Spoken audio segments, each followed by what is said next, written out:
할렐루야. 주님의 전에 나오신 여러분 모두를 환영합니다. 저는 아동부 사역보다는 여러분 사역이 훨씬 재밌습니다. 이거 준비하려고 잠도 못 잤어요. 그래서 생각했어요. 내년에는 전도사님한테 해달라고 해야 되겠다. 여러분, 그래도 아이들 설교를 먼저 들으셨으니까 오늘 말씀이 여러분들에게 훨씬 더 쉽고 풍성하게 이해되리라 믿습니다. 오늘 본문은요, 이스라엘의 첫 번째 왕 사울의 이야기입니다. 사울은 이스라엘을 40년간 다스렸어요. 여러분, 40년이라고 하는 시간, 특별히 한 나라를 40년간 다스렸다고 하는 건 굉장히 오랜 시간 다스린 거잖아요.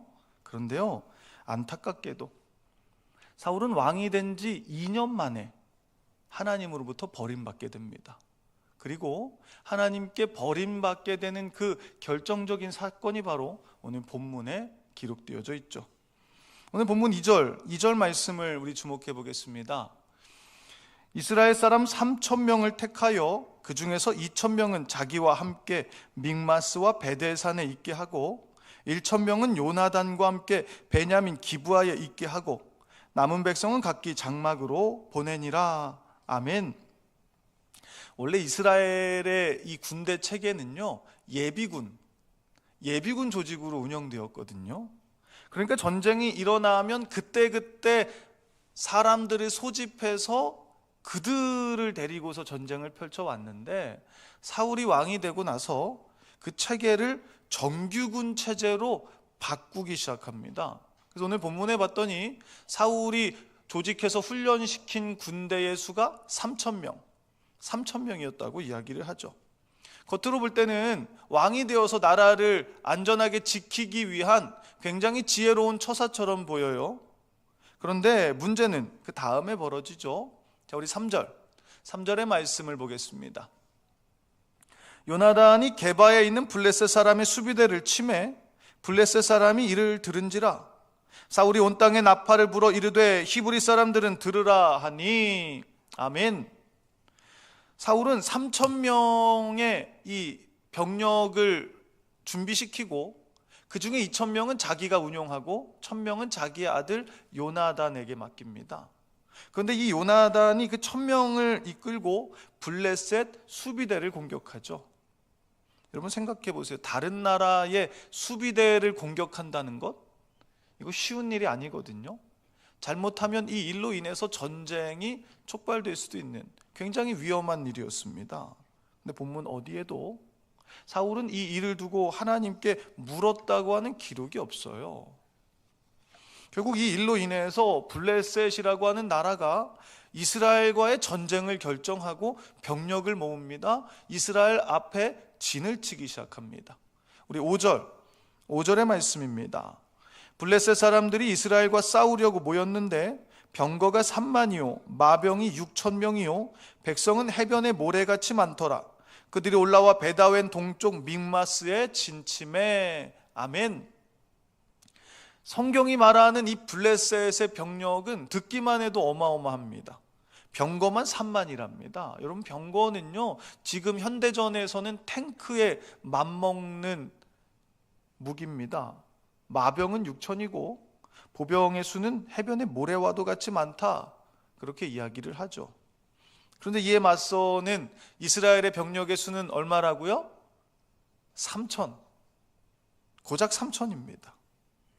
사울은요, 예비군 체계에서 정규군 체계로 이 체제를 전환하면서 3,000명의 병력을 만들고는 굉장히 의기양양했을 겁니다. 그 병력이 자신을 안전하게 지켜줄 거라고 기대했을 거예요. 그런데 여러분 보세요. 블레셋의 군대가 나타났을 때 사울의 3,000명은 얼마나 초라합니까?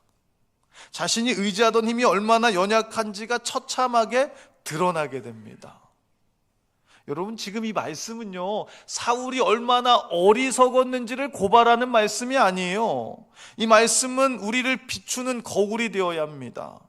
우리도 얼마나 자주 사울처럼 살아갑니까?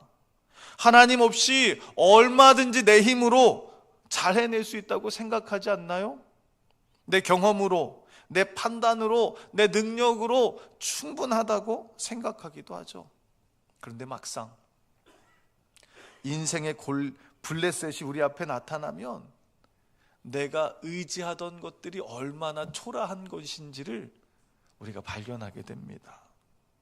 내가 믿었던 사람도, 내가 믿었던 계획도, 내가 믿었던 실력도 거대한 현실 앞에서는 너무나 초라하고 볼품없을 뿐이죠.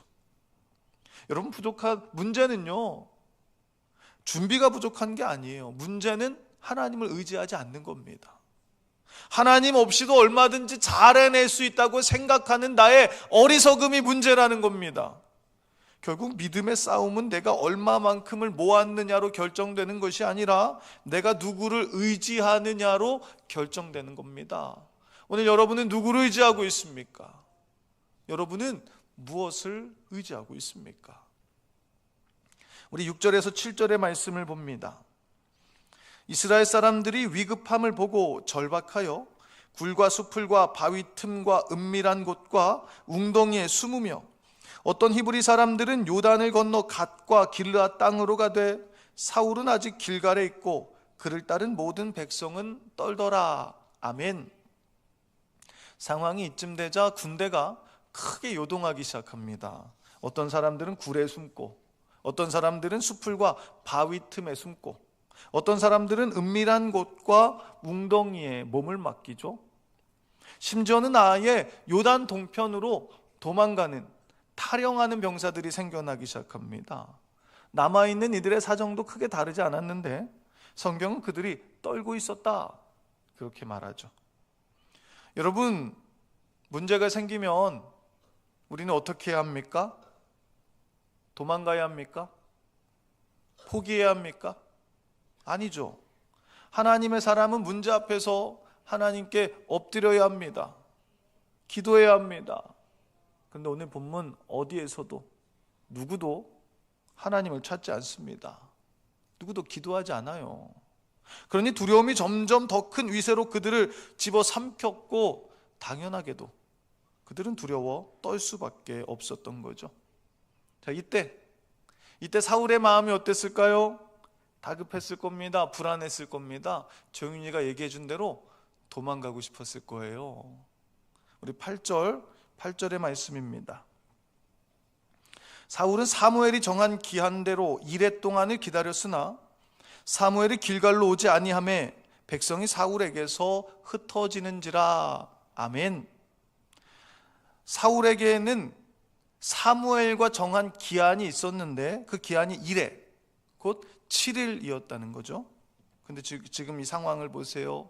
블레셋의 거대한 대군이 코앞에서 진을 치고 있고 언제 공격해 올지 모릅니다. 게다가 이스라엘의 병력은 초라하기만 할 뿐 아니라 지금 아예 이탈해 가고 있습니다. 사울의 눈에는 군대가 줄어드는 게 너무 뚜렷하게 보입니다. 자기의 권위가 흔들리는 게 분명하게 보이고 있어요. 이런 상황에서 일주일 기다린다는 거, 여러분, 결코 쉽지 않은 일이었죠. 우리도 그렇습니다. 무언가를 기다리는 시간들은 참 어렵기만 합니다. 예를 들어서 건강검진을 받았는데 큰 병원 가서 다시 검사해야 한다는 통보를 받았다고 한번 가정해 봅시다. 검사를 받고 결과가 나오기까지의 그 며칠이 얼마나 길게 느껴지나요? 마음에는 벌써 5만 가지 생각이 다 듭니다. 큰 병이면 어떡하지? 가족들에게는 뭐라고 말하지? 나는 앞으로 어떻게 살아갈 수 있을까? 결과는 아직 나오지도 않았는데 우리는 벌써 두려움에 사로잡혀 있습니다. 그런데 여러분, 믿음의 사람은 두려움에 끌려다니는 사람이 아니라는 사실을 기억하셔야 합니다. 믿음의 사람은 말씀을 붙잡는 사람입니다. 물론 두렵지 않은 게 아니에요. 두렵죠. 여러분, 두려우니까 말씀을 붙잡아야 합니다.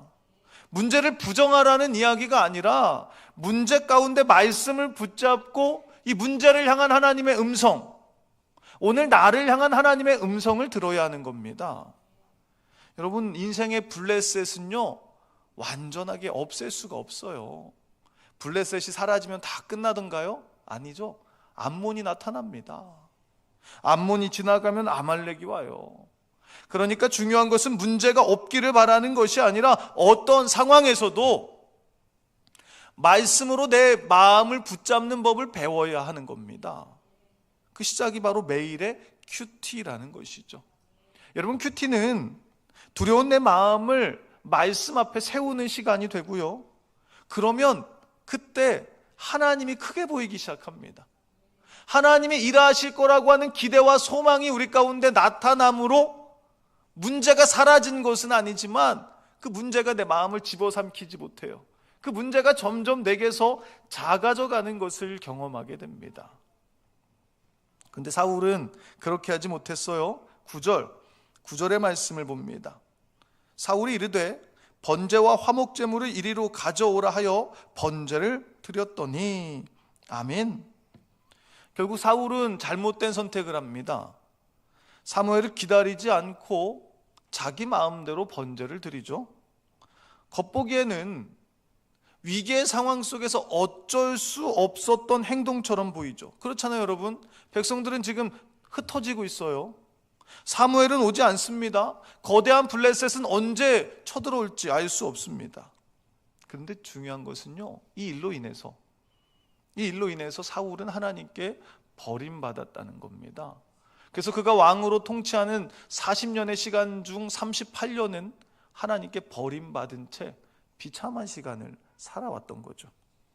그렇다면 여러분, 사울의 예배에는 어떤 문제가 있었을까요? 표면적으로는 제사장이 드려야 할 제사를 자기 마음대로 드린 것이 문제였습니다. 그러나 여러분, 더 깊이 들여다보면 그의 예배에는 더 근본적인 문제가 있었습니다. 여러분, 예배가 뭐예요? 예배는 하나님께 드리는 거잖아요. 예배의 중심은 하나님이십니다. 예배의 목적도 하나님입니다. 그런데 사울의 예배는 하나님께 드리는 것이 아니라 흩어지는 백성들을 붙잡기 위한 수단이었습니다.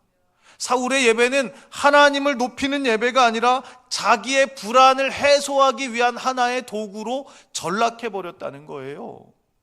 더 놀라운 것은요, 오늘 본문 뒤 사무엘상 14장 35절에 보면 이런 말씀이 나와요.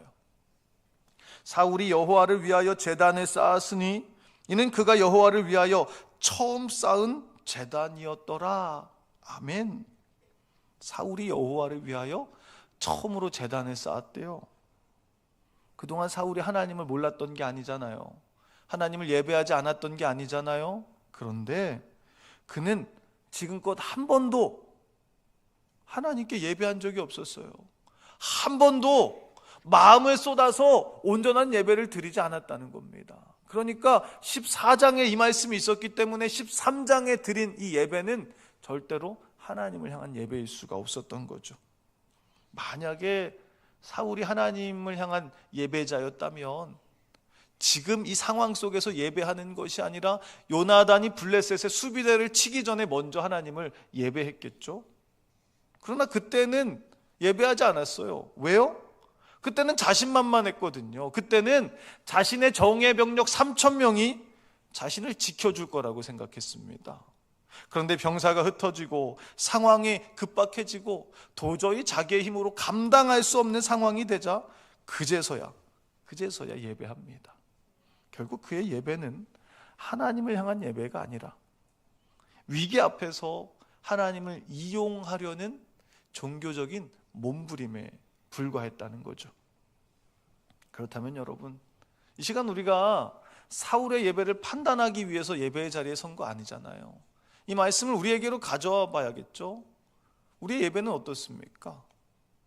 우리의 마음은 예배의 주인이신 하나님을 향하고 있습니까? 우리는 정말로 하나님 앞에 영과 진리의 예배를 드리고 있습니까? 혹시 몸은 예배의 자리에 앉아 있지만 우리 마음은 이미 다른 곳으로 향해 있는 것은 아닌가요? 혹시 나의 예배가 내 인생의 문제를 해결하기 위한 하나의 방편이며 수단으로 전락한 것은 아닌가요? 여러분, 예배는요, 하나님을 움직여서 내 뜻을 이뤄내는 시간이 아닙니다. 예배는 하나님 앞에 내 뜻을 꺾는 시간입니다. 그래서 하나님의 뜻으로 내가 바로 세워지는 시간이 예배라는 거예요. 그러므로 이 시간 온전히 하나님만 바라보는 예배를 올려드리시기 바랍니다. 그래서 여러분 한 사람 한 사람이 모두 하나님이 기뻐하시는 예배자 되시기를 주님의 이름으로 축원합니다. 우리 10절의 말씀을 봅니다. 번제 드리기를 마치자 사무엘이 온지라 사울이 나가 맞으며 문안하매. 아멘. 번제를 드리자마자 사무엘이 도착했답니다. 여러분 이게 무슨 말이에요? 사무엘은 늦지 않았어요. 오기로 한 날 온 겁니다. 그러나 끝까지 기다리지 못하는 이 사울의 조급함이 그를 잘못된 행동으로 이끈 것이죠. 사무엘은 오자마자 사울을 책망합니다. 자 보세요. 사울은요 자격이 있어서 왕으로 세워진 사람이 아니거든요. 하나님의 은혜로 세워진 사람입니다. 사울 역시도 불과 얼마 전까지는 그 사실을 잘 알고 있었죠. 그런데 그랬던 사울이 하나님의 은혜를 망각하기 시작하면서 불순종의 길로 접어들게 되죠. 여러분 순종은요 결단으로 하는 게 아닙니다. 누가 순종하느냐? 하나님의 은혜를 기억하는 사람이 순종하는 겁니다. 하나님의 은혜를 망각하지 마시기 바랍니다. 죽을 수밖에 없는 죄인이었던 나를 하나님께서 살리셔서 은혜 받게 하셔서 자녀 삼아 주셨다는 은혜가 날마다 여러분들의 삶에 기억되고 고백될 때 그 은혜가 우리를 순종의 자리 가운데 세워갈 줄로 믿습니다. 사랑하는 성도 여러분, 박찬욱 감독의 영화 가운데 배우 이병헌 씨가 주연을 맡은 작품이 있습니다. 영화 속에서 이병헌 씨는 제지회사에 다니면서 단란한 가정을 꾸리고 살아가던 평범한 가장으로 나오는데요. 그런데 어느 날 구조조정을 받으면서 회사를 그만두게 되었고 가정 형편이 점점 기울게 됩니다. 다시 제지회사에 취업하려고 여러 번 취업의 문을 두드렸지만 이미 경기가 어려워진 상황 속에서 자신과 같은 경력자들, 특별히 자신보다 더 좋은 스펙을 가진 사람들이 많이 있다고 하는 현실을 마주하게 되죠. 그때부터 그는 자기보다 높은 스펙을 가진 사람, 자기 대신 뽑힐 만한 사람들을 하나하나 찾아서 제거하기 시작합니다. 여러분 이 영화의 제목이 뭔지 아세요? 어쩔 수가 없다입니다. 여러분 자기 집안 살리겠다고 다른 사람 죽이는 게 어쩔 수 없는 일인가요? 여러분 예배를 빙자해서 하나님을 이용하는 게 어쩔 수 없는 일인가요? 그런데 우리는 어떻습니까? 우리는 너무 자주 어쩔 수가 없다는 말 뒤에 숨어버립니다. 기도하지 않고 결정해 놓고서 상황이 급해서 그랬다고 말하지 않습니까? 말씀을 어기면서도 먹고 살려면 어쩔 수가 없었다고 스스로를 설득시키지 않습니까? 하나님께 묻지 않고 내 방식대로 움직이면서 이 정도는 하나님도 이해하실 거야 라고 합리화하고 있지는 않습니까? 그러나 여러분 믿음은 어쩔 수 없는 상황에서도 하나님을 선택하는 겁니다. 그게 믿음입니다. 그러기 위해서 우리에게 꼭 필요한 것은 결단하는 게 아닙니다. 말씀을 붙잡는 겁니다. 말씀을 묵상하는 겁니다. 사울이 왜 무너졌는지 아십니까? 그는 말씀을 붙잡지 않고 자기 뜻대로 판단했기 때문에, 그러니까 예배마저도 하나의 이용의 대상으로 수단으로 전락했던 것 아닙니까? 그러나 여러분 말씀을 묵상하는 사람은 다릅니다. 상황이 급해도 먼저 하나님께 묻습니다. 마음이 흔들리는 상황 속에서도 말씀 앞에 자신의 삶을 세워갑니다. 그래서 큐티는 인생의 블레셋 앞에서 무너지지 않도록 우리를 세워가는 가장 귀한 영적인 훈련이 되는 겁니다. 바라기는 우리 모두가 말씀을 묵상함으로 조급함이 아니라 믿음으로, 자기 합리화가 아니라 순종으로 나아가는 참된 예배자 되기를 주님의 이름으로 축원합니다. 기도하겠습니다.